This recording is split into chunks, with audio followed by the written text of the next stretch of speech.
What's up, everybody? Book review time. So today we're going to be talking about The New Science of Consciousness. It was written by Paul L. Nunez. What we like to do, talk about the author, give a little summary, give you a few highlights and a favorite quotes, and we're going to decide whether this book is a thumbs up or a thumbs down, whether you should read it or not. So the author, Mr. Nunez, he is quite a man and has quite a pedigree.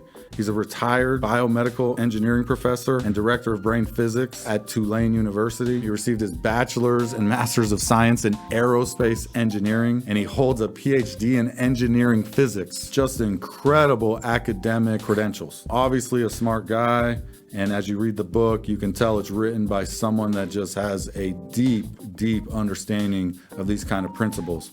I love how he describes himself. He describes himself as a physicist turned neuroscientist. So put that together. Currently, he's doing a lot of testing, a lot of research on the brain. One of the things I really liked about him as I learned about him was senior track meets. He's in the senior track meets. And when you see a picture of this man, besides that beautiful mustache, just imagine that beautiful mustache running around a track, racing against other seniors. It's fantastic. I did a little research about mustaches, and I was confused as to whether this would be considered a chevron mustache or a walrus mustache. So if somebody wants to help me decide, I'm sure the good doctor would be interested in our opinion. He's going into depth about a lot of principles and about a lot of research. And this is the kind of book where you're not reading chapter by chapter and then thinking chapter by chapter. You are reading sentence by sentence, paragraph by paragraph. And there's times where you'll find yourself needing just to stop and think after reading one sentence and trying to understand what he's saying. Not that he's not explaining himself, but that the sentence has so much depth to it. Let me highlight a few things that I really liked out of the book. Here's one of the quotes. He says that the word self, and so he's talking about consciousness and brain. Even if consciousness emerges from brain complexity, as believed by most scientists, the very existence of the phenomenon of self-awareness remains a deep mystery. You just read that sentence, you can ponder it for a long time.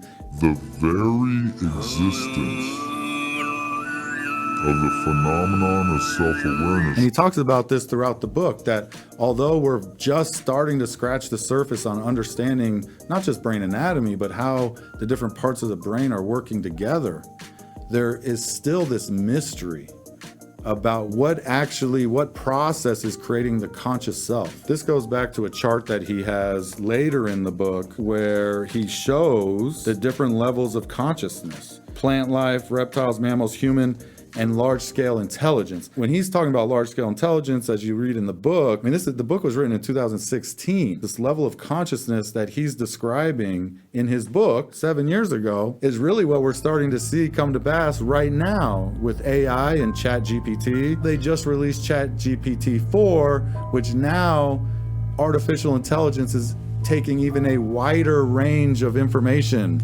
and is even doing more. So we just learned about OpenAI a few months ago, and now they're already releasing the next version, the more powerful version. This large-scale intelligence that he's talking about in 2016, we are just starting to see where we are gonna have AI with a level of consciousness that is unparalleled. And so there's a lot of interesting topics that will come from that and that you'll be able to think about as you read this book. This section that I'm about to share with you, it's incredible. He shrinks time for us so that we can better understand how long time is. So he talks about human development, animal development, brain development, conscious development.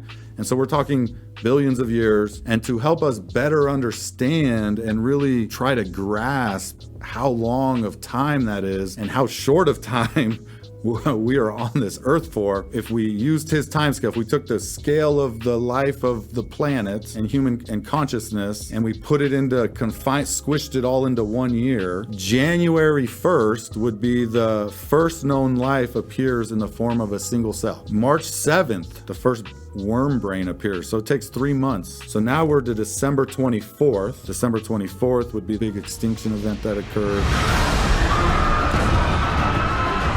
December 31st, 11:30 p.m. the first anatomically modern humans appear in Africa. Anatomically modern humans have been on this earth for a very, very, very short amount of time. December 31st, 45 seconds before midnight, the first human civilization, 45 seconds. So again, in the history of the earth, 15 seconds, as long as the first civilization has been here. Of course, the best 1/2 second, December 31st, 1/2 second before midnight, before the present, the first human walks on the moon. So we know that when that was, not that long ago, 1/2 second, if we were to combine everything and squeeze it all into 1 year, 1/2 second. It's something we can think about and ponder and realize how short of time we are on this earth, how much we need to take advantage of that while we're here. 525,600 minutes.